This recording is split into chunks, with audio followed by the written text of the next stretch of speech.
मेरा सर जी से एक सवाल है। मोदी जी विदेश यात्रा करके लौट के आए। उन्होंने कहा कि मोदी जी जैसे ही लौट के आए उन्होंने देखा माहौल बड़ा खराब चल रहा है, तो तुरंत ही जो है उन्होंने रोना शुरू कर दिया। राहुल गांधी कौन सी वैक्सीन लेके इस समय मलेशिया में है, या ऐसा क्या काम कर रहे हैं वहाँ पे, इसका जवाब हम चाहते हैं। शर्मा जी जवाब दीजिए। ये व्हाट्सएप यूनिवर्सिटी का नतीजा है। राहुल गांधी के काफिले को जिस तरीके से रोका गया और एक तरफ विपक्ष का नेता लगातार लोकतंत्र खतरे में बता रहा है, लगातार कहता है कि चुनाव आयोग जो है इस पर जवाब दे, इलेक्शन कमीशन कुछ नहीं बोल रहा, दूसरी तरफ जो है वोट चोर गद्दी छोर का नारा लगातार ट्रेंड कर रहा है। इन सब मुद्दों के बजाय जो है सिर्फ माँ वाले शब्दों पर जो है भारतीय जनता पार्टी के कार्यकर्ता क्यों फोकस करते हैं? बचने के लिए कोई रास्ता नहीं है ना, कुछ तो चाहिए, कुछ तो चाहिए शोर मचाने के लिए, हाय हाय हाय हाय हाय हाय करने के लिए कुछ तो चाहिए उन्हें। तो दोस्तों वीडियो देखकर आप समझ गए होंगे कि आज के वीडियो किस टॉपिक पर होने वाला है। और वीडियो शुरू करने से पहले बता दूं कि शर्मा जी ने भक्तों को वोट चोरी को लेकर जम के बैंड बजा दिया। और इतना ही नहीं, इस वीडियो को देखने के बाद आप हंस के लोटपोट भी होने वाले हैं। तो वीडियो को शुरू से एंड तक जरूर देखें। मेरा सर जी से एक सवाल है। मोदी जी विदेश यात्रा करके लौट के आए। उन्होंने कहा कि मोदी जी जैसे ही लौट के आए उन्होंने देखा माहौल बड़ा खराब चल रहा है, तो तुरंत ही जो है उन्होंने रोना शुरू कर दिया। राहुल गांधी कौन सी वैक्सीन लेके इस समय मलेशिया में है, या ऐसा क्या काम कर रहे हैं वहाँ पे, इसका जवाब हम चाहते हैं। शर्मा जी जवाब दीजिए। ये व्हाट्सएप यूनिवर्सिटी का नतीजा है। ये टोटल व्हाट्सएप जो सुबह से शाम तक राहुल गांधी, ये बता दो भैया कौन सी पोस्ट पे है? वित्त मंत्री है, गृह मंत्री है, विदेश मंत्री है, खाद्य और आपूर्ति मंत्री है, किसी देश के प्रदेश के मुख्यमंत्री हैं, बता दो उनके पास कौन सा पोर्टफोलियो है? ये विपक्ष के मंत्री हैं। नहीं, विपक्षी उनके पास जिम्मेदारी क्या दे रखी? सरकार ने उन्हें बजट अलॉट कर रखा है। भाई साहब सुनो तो सही, सुनो तो जिम्मेदारी। सरकार ने उन्हें बजट अलॉट कर रखा है, 1000 करोड़ का बजट आपके लिए है, और इस बजट में से आपको खर्च करना है। आप अपोजिशन के लीडर हो इस नाते, क्या ऐसा कोई बजट दे रखा है? और अगर वो उसे दे रखा होता और उसे वो ना खर्च करते तो समझ में आता ना?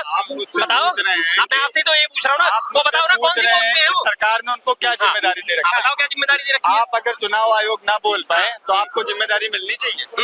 आप अगर चुनाव आयोग सही से ना बोल पाए तो आपको कोई जिम्मेदारी देगा? आयोग सही से ना बोल पाए मतलब सवाल क्या है आपका? सवाल चुनाव आयोग क्या है? मतलब शब्दों का प्रयोग सही से ना कर पाए तो इलेक्शन कमीशन ऑफ इंडिया अगर कह दे तो ये भी तो सुनना चाहिए था। हाँ, कोई व्यक्ति हिंदी में बोलता है, कोई इंग्लिश में बोलता है, तो प्रॉपर इंग्लिश में बोले ना, शब्दों के हिसाब से जो है देश चले। हाँ नहीं सब तो फिर तो मोदी जी का एक मीम वायरल हुआ था, my friend mister Donald. Raebareli में राहुल गांधी का काफिला रोका गया है। बिल्कुल जी, ये उसमें एक बड़ी पुरानी कहावत है कि छलनी जो होती है उसके रोके मेघ नहीं रुकते। मेघ मतलब बादल नहीं रुकते, बरसात नहीं रुकती। कि आप छलनी लेके खड़े हो जाकर और आप सोचोगे बरसात इसमें समा जाएगी, तो पॉसिबिलिटी नहीं है। ऐसे छोटे मोटे 2 4 10 20 50 कार्यकर्ता क्या राहुल गांधी को रोक लेंगे? नहीं रोक सकते। उन्होंने हिम्मत बड़ी करी, उन्होंने कोशिश बहुत करी, लेकिन वो इस आंधी को नहीं रोक सकते। अब ये नाम नहीं आंधी है, राहुल गांधी। लगातार राहुल गांधी हाय हाय कहते रहे, हाय हाय, उनकी रोजी रोटी चल गई, उनको दिहाड़ी मिल गई और क्या है।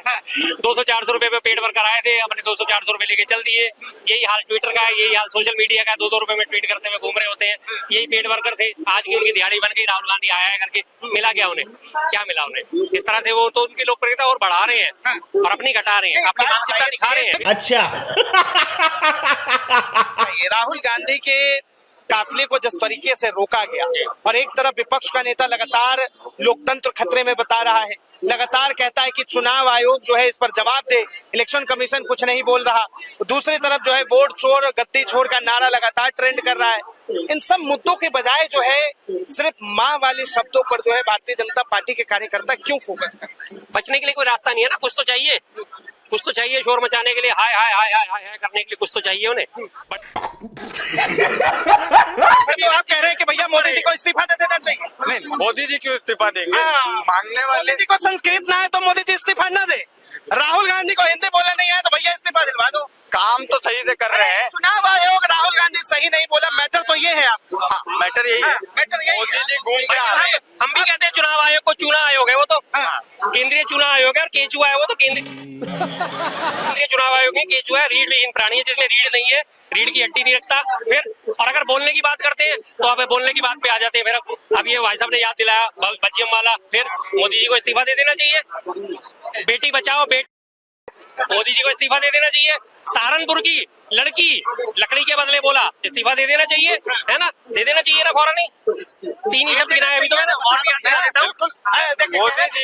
मोदी जी का इस्तीफा तो सब मांग रहे हैं, लेकिन बाकी काम नहीं देख रहे हैं। इसके अलावा कोई काम नहीं दिख रहा है। इस्तीफा चाहिए, काम सही क्या हो रहा है वो नहीं दिखेगा। तकलीफ हुआ है बेचारे को। बोल बोल। काम हम क्यों गिनाएंगे, काम तो पब्लिक गिना ही रही है आप पूरी। पब्लिक में नहीं हो, नहीं, मैं तो आप आसमान से उतरे हो, मंगल ग्रह से उतरे हो, कह रहे हो पब्लिक गिनाएगी। ऐसे पब्लिक खड़े होकर मुझसे सवाल पूछ रहे हो, तो आप पब्लिक नहीं हो, आप पब्लिक नहीं हो, आप पब्लिक में अपने आप को नहीं मानते। पब्लिक में ही मानता हूँ। बता दीजिए फिर। मैं कह रहा हूँ कि आपको एक भी काम गलत गिनाइए। गलत गिना है, गलत गिनाना शुरू करते हैं भैया।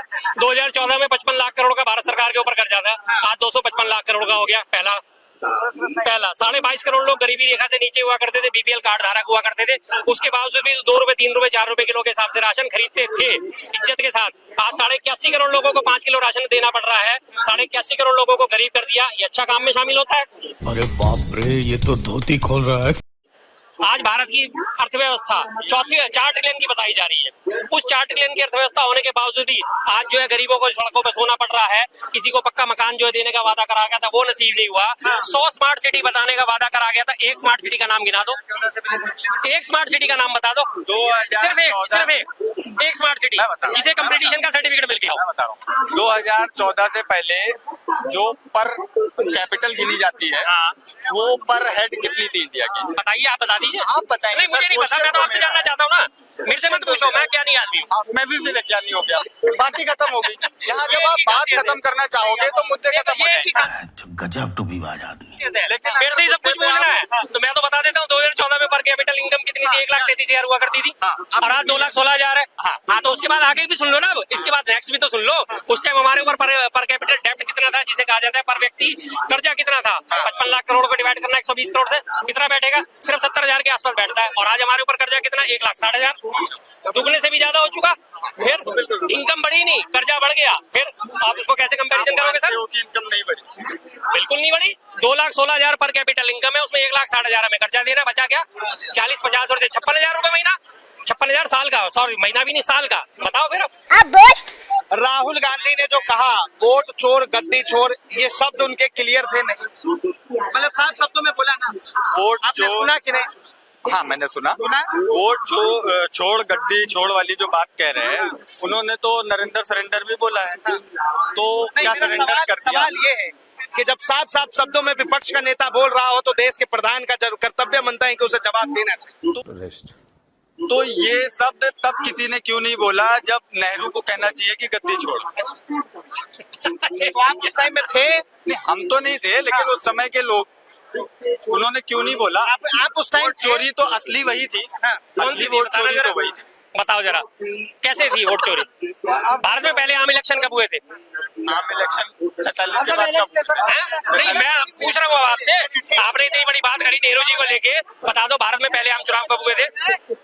ठीक है, आप अगली बार आइएगा, उम्मीद है कि आप और थोड़ा ज्ञान लेके आएंगे। बहुत तो दोस्तों फाइनली वीडियो का हो चुका एंड, और शर्मा जी ने जो कहा उस पर आपका क्या प्रतिक्रिया है आप कमेंट में बता सकते हैं।